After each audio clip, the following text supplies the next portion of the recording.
The second biggest story on the BBC website today was this one. New York declares emergency on migrant crisis. Sounds scary. Who caused the crisis? What type of crisis is it? And most importantly, is it even possible to turn New York into a bigger, festering dive than it already is? Let's find out, shall we?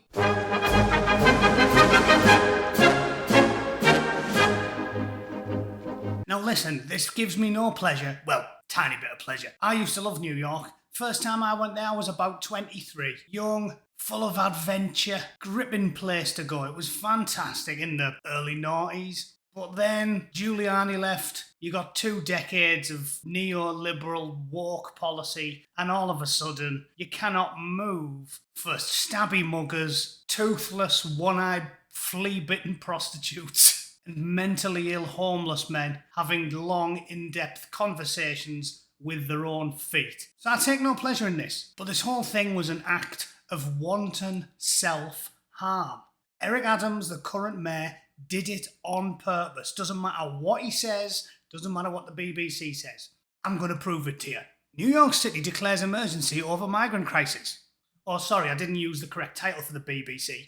The dirty, stinking, lying, slimy, crooked, corrupt, pedo-shielding nest of vipers, snakes, commies and rats. BBC. New York City Mayor Eric Adams has declared a state of emergency to address a crisis situation over an influx of migrants. Who caused the crisis, Eric? More than 17,000 have arrived in the city from the southern border since April. Republican states like Texas, Arizona and Florida have been sending migrants to Democratic areas in recent months. It's part of a row with the White House as unprecedented numbers of people arrive at the US-Mexico border. And why are they arriving? Since September, an average of 5 to 6 buses have been arriving in the city each day. He said that 1 in 5 people in the city shelter system is currently an asylum seeker. And why is that? Tell us why. The influx is on track to cost New York $1 billion this fiscal year, and the mayor is calling for federal and state funding to help with the costs. Okay, I'm not going to read you this whole piece of drivel. They never tell you why. I'll tell you why. In fact, nay, I'll go one better. I'll show you why. This is why. We have not asked for this. There was never any agreement to take on the job of supporting thousands of asylum seekers. This responsibility was simply handed to us without warning as buses began showing up. There's no playbook for this, no precedent.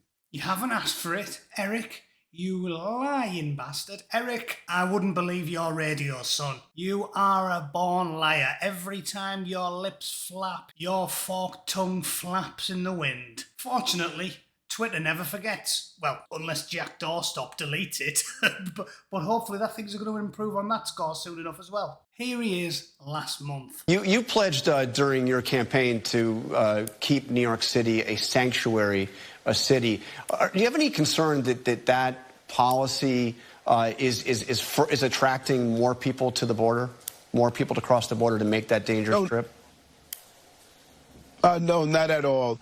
This city has always been a sanctuary city, and we've always managed those who wanted to come to New York City to pursue the American dream. Weird that, innit? Weird. It's almost like you went on national television and told them to come here, just like Joe Biden did when the border was secure and the wall was getting built and illegal immigrants had been totally demoralized by 4 years of aggressive tactics on border security by the Trump administration. So once again, in that first week, when Joe Biden signed his 30 executive orders off, it was a naked act of self-harm. They went on television and they told millions and millions of people, come north, we will accept you all. So you can't blame them for going, can you? And best of all, even now, he still can't bring himself to push against his woke overlords. He still can't bring himself to do it, even now, the day after they've announced a state of emergency. Look at this. Just over a year ago, you tweeted, quote, New York City will remain a sanctuary city under an Adams administration. What is your message to migrants arriving in the U.S.? Should they still come to New York City? Well, I think that they should come to any place in the country that they desire their pursuit of the American dream. You can't make it up. Anyway, let's give him a round of applause, everyone.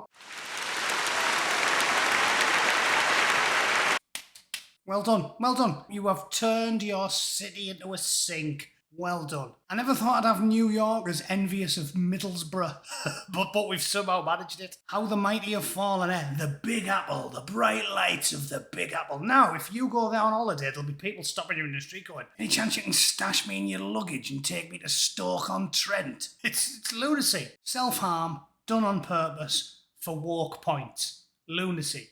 You need food, you need shelter, you need infrastructure, you need schools, housing. It's an expensive business. You need to cap migration at a nice, low, manageable level, like we did in the 80s, so people integrate and people settle in and people have a high quality of life. If you do this, you are screwing everybody over. You're screwing the taxpayers, you're screwing the local inhabitants, and you're screwing the asylum seekers. Motivating them to suck people traffickers off or give their life savings to coyotes who half the time will rape them and leave them in a ditch. And on the off chance they do get where they want to go, they're going to be miserable anyway. Would you be happy sharing a homeless shelter with a load of dirty drug addicts in the middle of New York? That's not the American dream. Trying to get to sleep in a 30-man dorm while a mentally ill homeless man's wanking next to you doesn't sound like the American dream to me.